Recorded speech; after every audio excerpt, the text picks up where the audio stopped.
तो क्या हाल है भाई दोस्तों, फिर से करते हैं वापसी। यार मैच ख़त्म हुए हुए ना ऑलमोस्ट 24 घंटे से ऊपर टाइम हो गया है। ऑलमोस्ट एक दिन गुजर गया है, लेकिन जो है ना वो ऐसा लग रहा है कि जो है ना अभी अभी की बात है। मतलब वो सब जो है ना यादें अभी तक पूरी ताज़ा है। वही कल का मैच बार बार बस जहन में दोहराया जा रहा है। और लेट वीडियो बनाने का बेसिकली मकसद ये है कि कुछ दिल नहीं कर रहा, कुछ बस दिल नहीं कर रहा था कि मतलब इमोशंस बहुत थे, बट जो है ना जाहिर करने की हिम्मत नहीं थी। सच तो ये है, क्योंकि यह हकीकत है कि आप जितना एक चीज़ के करीब आ रहे होते हो और जब आप वहाँ से आकर आपको उस चीज़ का रिजल्ट ना मिले ना, तो फिर रिजल्ट भी वो जो आप चाह रहे हो, तो फिर हकीकत है कि आपको बहुत अफसोस होता है, बहुत तकलीफ होती है। तो बिल्कुल ऐसा ही था कि एक्सपेक्टेशन बिल्कुल हाई थी। और बस कुछ ये कह सकते हैं कि कुछ हमारे जो है वो लक कल काम नहीं आए, जिस एतबार से हम पिछला पूरा सीज़न खेलते आ रहे थे। मतलब बहुत सी जगह ऐसा था कि हम जहाँ फर्स्ट राउंड में बाहर हो रहे थे, लेकिन उसके बाद से सब बॉयज़ ने जो अच्छी परफॉर्मेंस दी अगेंस्ट दूसरों पे हम डिपेंडेबल थे कि यार ये कर दे, ये कर दे। लेकिन वो सब चीज़ें किस्मत में थी और हमारे लक ने साथ दिया, क्योंकि हमने किसी को ये नहीं कहा, हमने किसी को ख़रीदा नहीं था। और जो भी था वो हमारी लक थी। जैसे कि नीदरलैंड का साउथ अफ्रीका को हरा देना, तो सिचुएशन हमारे लिए ख़ुद क्रिएट होती गई। फिर हमने जिस तरह से न्यूजीलैंड को सेमीफाइनल में हराया, तो ऑब्वियसली जो हमारा एक जज्बा था, जुनून था, वो ऑब्वियसली बहुत हाई था कि यार हम जो है ना यहाँ से जीत सकते हैं। और बिल्कुल एक वक्त पे मैच जब स्टार्ट हुआ तो कुछ विकेट जो हमारी गिरी वो सही थी। रिजवान का इनसाइड एज लग के बोल्ड होना समझ आता है, बाबर को अच्छी बॉल पड़ गई उसका आउट समझ आता है, इफ्तिखार नो डाउट बहुत एक्सपेक्टेशन थी, लेकिन वो एक अच्छी बॉल पड़ के आउट होना समझ आता है। बस एक चीज़ जो थोड़ी समझ से बाहर हो रही थी ना, वो ये थी कि मेलबर्न की इतनी बड़ी बाउंड्री है, मुझे नहीं समझ आ रहा था कि हर कोई आकर बस जो है ना वो ये क्यों चाह रहा था कि मैं छक्का मार दूं। मतलब उससे पहले तक आराम से हमारे अराउंड 11 ओवर में कोई 84 रन थे, और हमारे एंड के जो 9 ओवर में आई थिंक हमने फिर 53 रन बनाए, जिसमें हमने 6 विकेट लूज़ की।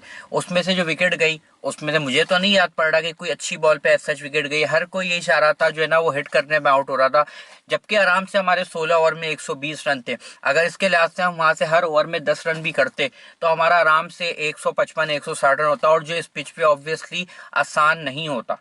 इस पिच पे बिल्कुल भी आसान नहीं होता, क्योंकि जिस तरह से बॉल स्पिन हो रहा था, जिस तरह से फास्ट बॉलर का बॉल कभी बहुत अजीब बाउंस हो रहा था और कभी बॉल बैठ रहा था, तो उस लिहाज से मतलब ये पिच पे इतने रन काफ़ी होते हैं। लेकिन वही बात कि बैटिंग पे जहाँ इतना हमारा ट्रस्ट नहीं है, तो फिर वही हुआ कि हर कोई आ रहा था वो आके स्लॉगिंग करके, ये था कि विकेट दिए जा रहा था।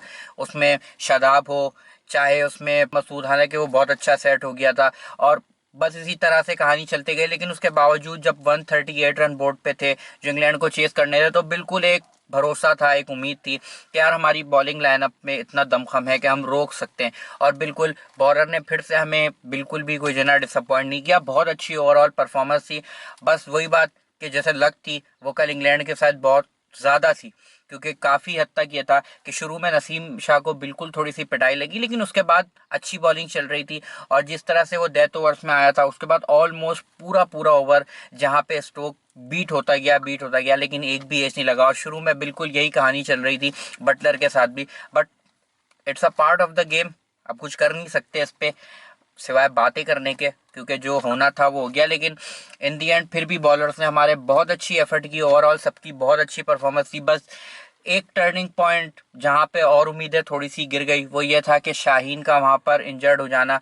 और ये जो कैच है ना, खासकर ऐसे क्रूशल मैचेस में, ये हमें हमेशा से चुभते हैं। पिछला T20 वर्ल्ड कप, वहाँ पे हसन अली का वो कैच गिर जाना, हम उसकी वजह से टूर्नामेंट से बाहर हो गए। फिर कल का शाहीन का वो हैरी ब्रूस का कैच जिसको पकड़ते हुए वो इंजर्ड हुए, तो लेकिन उसके बाद भी बहुत अच्छी मतलब एक एफर्ट थी और एक जज्बा था कि उसके बावजूद जहां उसको लग रहा था कि वो फिट नहीं है, लेकिन फिर भी वो बॉल करने के लिए आया। लेकिन जब जाहिर सी बात है कि आप एक टूर्नामेंट के लिए पूरा करियर दांव पर नहीं लगा सकते, तो बिल्कुल एक बुरा डिसीजन नहीं था, बिल्कुल एक सेंसिबल अच्छा डिसीजन था कि वहाँ उसने अपने आप को पीछे कर लिया। और वहाँ से भी हम मैच पे थे, लेकिन फिर वही था कि बस जब आनी होती है ना तो आ जाती है। बिल्कुल वही हुआ कि जब इफ्तिखार को उस ओवर से, हालांकि कोई वो बुरा डिसीजन नहीं था क्योंकि दोनों उस वक्त लेफ्ट हैंडर खेल रहे थे, बेन स्टोक और मोइन अली, तो इफ्तिखार का ओवर वहाँ पे बुरा ही था। और ये भी कंफर्म था कि उन्होंने उस ओवर में लाजमी चार्ज करना है। बस यही था कि वहाँ पे उनको फेवर ज़्यादा मिल गई, उनका लग उनका साथ दे गया, जो उस ओवर से उन्होंने रन निकाले वो मैच में बैक हुए। और फिर थोड़ा सा जो अगला ओवर वसीम का गया वो भी ओवर हमारे लिए इतना खास नहीं गया, वहाँ पे भी काफ़ी रन लीक हुए, लेकिन इसके बावजूद ओवरऑल जो परफॉर्मेंस थी इन बॉलिंग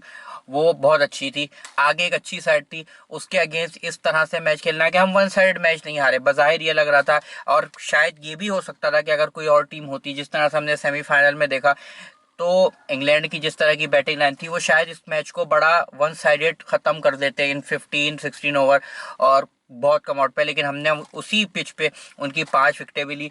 और फिर वही बात बार बार कि उनकी लक बहुत फेवर कर रही थी, बहुत सी जगह ऐसा था कि जहां विकेट, बहुत अच्छी बॉलिंग चल रही थी और बॉलिंग हमारी बहुत अच्छी चल रही है, लेकिन लक कल शायद इंग्लैंड के फेवर में कुछ ज़्यादा थी, जिस तरह से लक ने उनका साथ दिया और वो एक बार फिर से 2010 के बाद 2022 में एक बार फिर से ट्रॉफी उठाने में कामयाब हो गए। और अफसोस बस ये है कि यार ये एक साल के अंदर ना, जो मतलब जितना मैंने पहले बोला कि हम जितना एक चीज़ के करीब आते हैं फिर वो हासिल ना हो तो अफसोस होता है, बिल्कुल इसी तरह ही था ना, एक चीज़ के आप करीब आते हो और फिर आपको वो चीज़ हासिल ना हो तो अफसोस होता है। बिल्कुल रिसेंटली हमने एक साल के ड्यूरेशन के अंदर, चाहे वो पिछले T20 वर्ल्ड कप का सेमीफाइनल हो, फिर एशिया कप का फाइनल हो और फिर चाहे कल की बात हो, तो अफसोस बिल्कुल होता है और बिल्कुल उसी से गुजर रहे हैं। और खैर नो डाउट अच्छी क्रिकेट खेली, अगर वन साइड मैच हार जाते तो शायद उस पर अफसोस नहीं होता। ये बात हकीकत है कि आप जितना एक चीज़ के क्लोज आते हो एफर्ट बिल्कुल एप्रिसिएशन बनती है, लेकिन एक जिस स्टेज पे एक फाइनल मैच हारे तो उसका अफसोस है।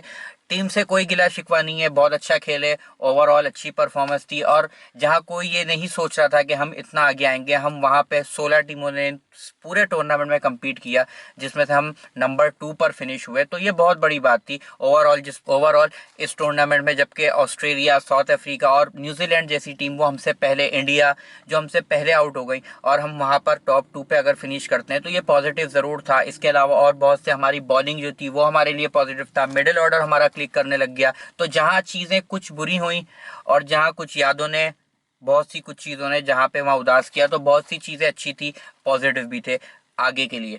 Hope for the best. और ये ज़िंदगी का और क्रिकेट का हिस्सा है और ये हकीकत है कि क्रिकेट हंसाएगी कम रुलाएगी ज़्यादा, तो बिल्कुल ऐसा ही सीन है। उम्मीद करते हैं आगे के लिए सब अच्छा हो। आज के लिए, अभी के लिए फ़िलहाल मेरे पास इतना ही है। वीडियो को ज़्यादा से ज़्यादा लाइक करें, कमेंट करें, चैनल को मेरे सब्सक्राइब करें और दोस्तों के साथ शेयर करें। फिर मिलते हैं नई वीडियो में। और हाँ, अभी थोड़ा मूड ऑफ है, इसका मतलब ये नहीं है कि हमारी चीज़ों पर नज़र नहीं है। जो पड़ोसी हमारे उछल रहे हैं ना, 1-2 दिन सब्र कर जाओ, फिर तुम्हारी भी क्लास लेते हैं और भरपूर मूड से, भरपूर अंदाज में लेते हैं नई वीडियो में। जब तक के लिए अल्लाह हाफिज़।